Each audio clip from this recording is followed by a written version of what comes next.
Hey Gunpla fans, this is Alpha Izuru with my first ever talkie review, as rather Too Old for Toys would put it.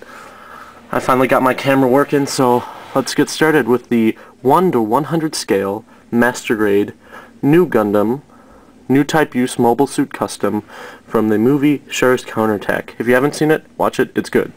Alright, so into the figure. You've got a little bit of a variation on the basic Gundam Parade colors. You've got, white, the orangey gold, or orangey yellow, navy blue, originally thought it was black, but it is actually navy blue, and a nice deep red, and of course gray for the joints, and I think that's it. So, and of course a clear pink sprue for the beam weapons, but I'll get to that later.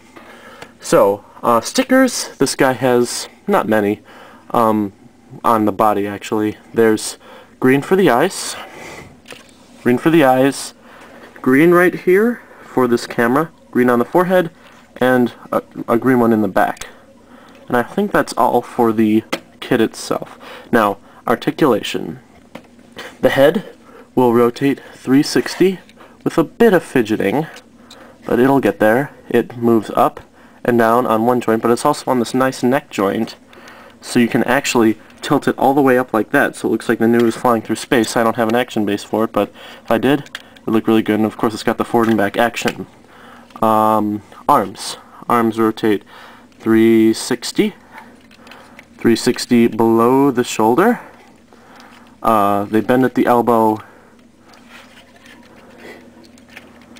just one way and then a second way, so they are double jointed. And then of course the wrist rotates, and it's typical master grade hands, three fingers, a trigger finger, and a thumb on a ball. Oh, and by the way, the shoulder armor can move some. Skirts, you've got side skirts move forward all the way up. Got some nice detail up in there. You've got side skirts move up like that.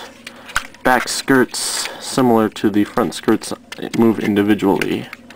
And then of course you've got the backpack. The beam saber mount can rotate like that, and then of course the beam saber can rotate in there.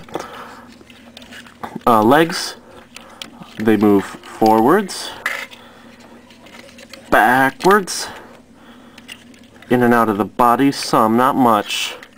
They bend at the knee in only one joint, but you can see some nice piston moving in there, so that's a nice gimmick. And they've also got the mesh tubing on the back. You've got these rear thrusters, flat moves up, and thrusters move. Feet are pretty solid actually. They move forwards and backwards a bit, side to side some, and then these yellow bits come down. They're like claws that can hook into the surface of asteroids or planetoids, stuff like that. So there's the articulation of the new Gundam. So for accessories, I'll start with one other piece of articulation. On the left arm, he has a beam saber mount. Oh boy, it's about to fall apart on me, guys. Beam saber mount on the hand. So this part pulls back, I hope. Okay, fine. It pulls back. You can pull the beam saber out. Oh, criminy. This happens a lot, guys. The top of the beam saber gets stuck in the polycap in there. You gotta be careful. There we go. So there's your beam saber. And then comes with your nice long clear pink beam. Right there. And then that just goes into the hand like so. Now it also comes with another beam saber mounted on the back up here.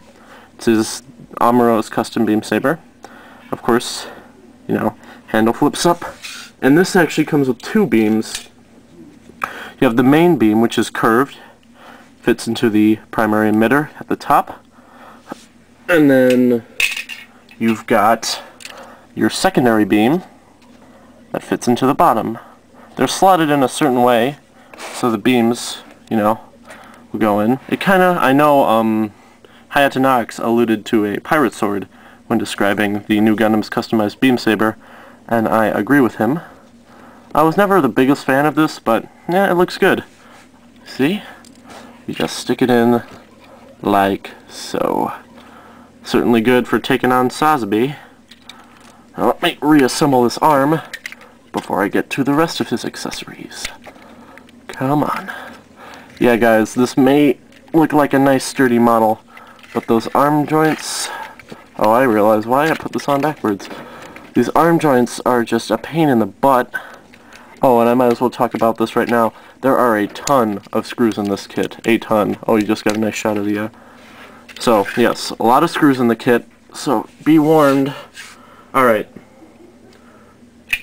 We have his shield. Nothing really remarkable. It's got the nice unicorn logo on there. Kinda makes you think this should have appeared in Unicorn Gundam, but whatever. Blue back, gray handle, and then 4 red missiles on the front. And this can only clip into one arm. It clips into the beam saber arm. And so you have the clip, and then there's little indentations on either side. And you just clip it in, it snaps in, and it rotates. So, voila. Next, beam rifle. It's a nice looking beam rifle, but there's one major flaw I'll get to in a second. No moving parts. That's not the major flaw. Okay, so it goes into the hand, right? But the handle is angled, so it's exceedingly difficult to get him to hold it straight. You can see how the handle slopes back, but it's still nice looking. Kind of reminds me of the M16, but you know, the Hyper Bazooka, the new Hyper Bazooka. There's one sticker right there, green scope. The handle moves up and down. There's 4 red missile pods in there, and you can mount it on the shoulder with him holding the handle, like so. This is how I pose it, by the way. Or on the back, there's a slot in the backpack, and there's a tab up there, right there, and you just slide it in. So, you know, it looks okay. And now, for the piece de resistance, we have the new Gundam's fin funnels. Boy, these are nice. Comes with not 6 of them. 6 fin funnels. Each one has 2 gold stickers on the white parts here and here. They can be difficult at times, but hey. Now, when I take one off, you can see each one has these retractable clamps in them to, you know, clamp them all together. Now, articulation for these guys, they normally go like this, and then the 2 wing pieces, the binder pieces, can fold up, and this is how they fly around, shoots energy out of here, etc., etc. There's also really great detail on there, so... And then, of course, sometimes they're stored like this. You know, there's not a nice, good amount of articulation on these, so I'll just put this guy back together. You see they go into 2 slots. And the way this attaches to the new,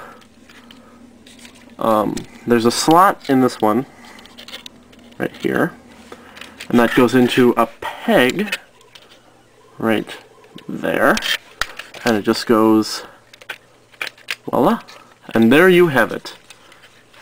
Oh boy. The new Gundam with its fin funnels. Looks pretty impressive. Some people have said it doesn't look so good in action poses, it just looks good, you know, straight standing. But, you know, I think it looks great. I really wish I had an action base so I could do some sort of, like, flying pose like that. I do want to get the Sazabi eventually and have these 2 fighting. I know, Vegeta 8259 did that, so I guess we'll just have to wait and see. I do have the high-grade Universal Century version. If you'd like me to review that, just give me a message.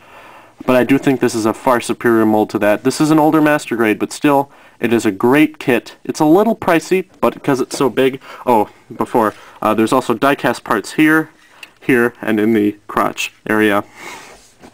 So be sure to check it out if you've got the cache. I actually like it more than Hi-Nu, but that's just because I'm a classical Gundam nerd. But who isn't? So, yeah, if you got 50 or 60 bucks to spend, seriously check out getting the RX-93 new Gundam. I guess that's it. I'll see you guys at the next review. This is Alpha Aizuru, signing off.